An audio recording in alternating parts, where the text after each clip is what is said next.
Vamos então aqui passar para o próximo assunto. O assunto é Venezuela. Olha só, a produção quer que a gente fale do Maduro. Então vamos lá, vamos para cima do Nicolás Maduro. Nicolás Maduro propôs uma lei, abre aspas, uma lei contra o fascismo. Olha, não quer ver alguém legislar contra si próprio.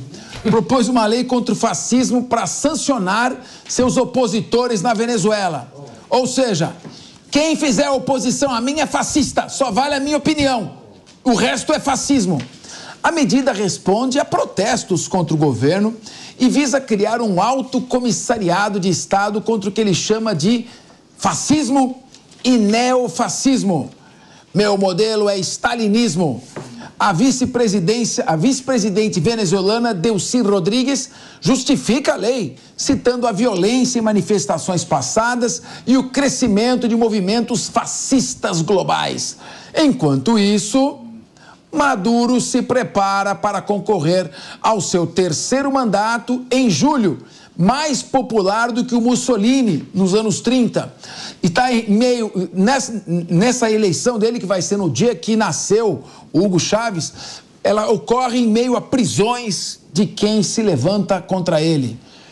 Membros de oposição, acordos eleitorais mediados internacionalmente, enfim. A Venezuela é uma democracia, entre aspas. Em 1999, Hugo Chávez assume o poder. Em 2012, ele fica doente, tem câncer.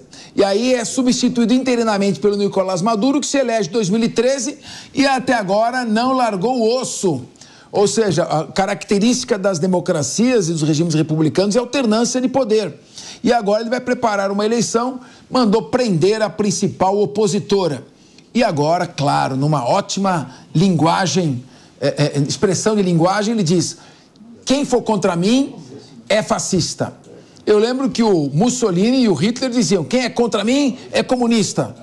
Então, fascismo e comunismo são dois lados da moeda que combinam bem com regimes autoritários. Eu gostaria de abrir com o nosso querido Diego Tavares. Por favor, qual a sua opinião sobre a lei antifascismo do regime democrático da Venezuela? Pois é, professor Capês, é no mínimo curioso e eu achei interessante realmente a tua ponderação de que talvez isso seja um caso de legislação contra si próprio.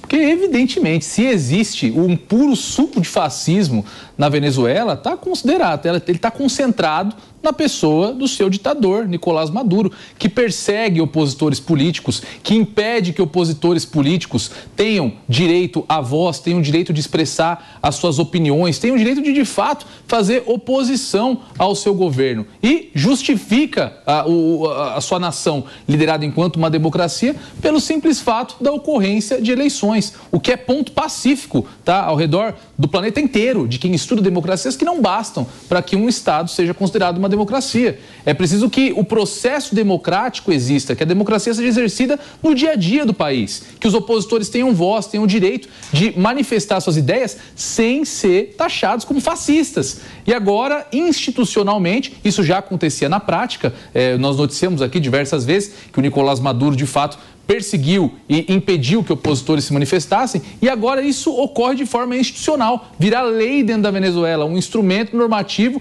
voltado à perseguição de opositores. Então, com isso, Nicolás Maduro, que já é um ditador de um país que não é uma democracia, se afasta mais ainda desse formato democrático, do formato que, inclusive, infelizmente, foi avalizado pelo nosso presidente da República quando assinou, junto de Nicolás Maduro, o tratado para que as eleições lá fossem livres, fosse inclusive franqueada a possibilidade da observação internacional. Então, mais um dia triste para o povo venezuelano, que se afasta mais um pouco de um regime democrático. O socialismo parece uma ótima ideia, movida por ideais até cristãos de igualdade, de combate à injustiça social, mas uma ideia que não funciona, porque ele é um meio.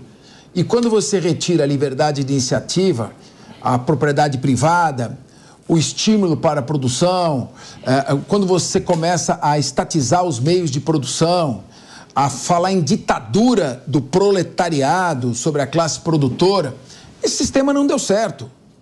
Mas me parece que é nisso que Maduro continua batendo e a crise econômica na Venezuela vai se aprofundando. Como costumava dizer o Reagan, meu amigo Farinazzo, o socialismo funciona somente no céu, onde dele não precisam, ou no inferno, onde ele já existe. Paulo Loyola, para a sua réplica. Não tem muita réplica.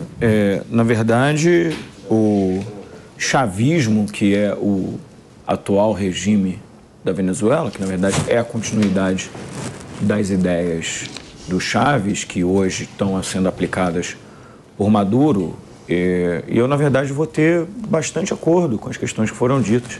Eu acho o regime da Venezuela hoje indefensável, não me apego às ideias que são feitas pela sua propaganda em nome da propagação do poder, e eu acho que precisa ali vai, não pode ser considerado, também não considero, uma democracia. Então, na verdade, vejo essa iniciativa contra o fascismo como mais uma iniciativa para calar opositores, como é, infelizmente, muito comum em alguns países da América do Sul.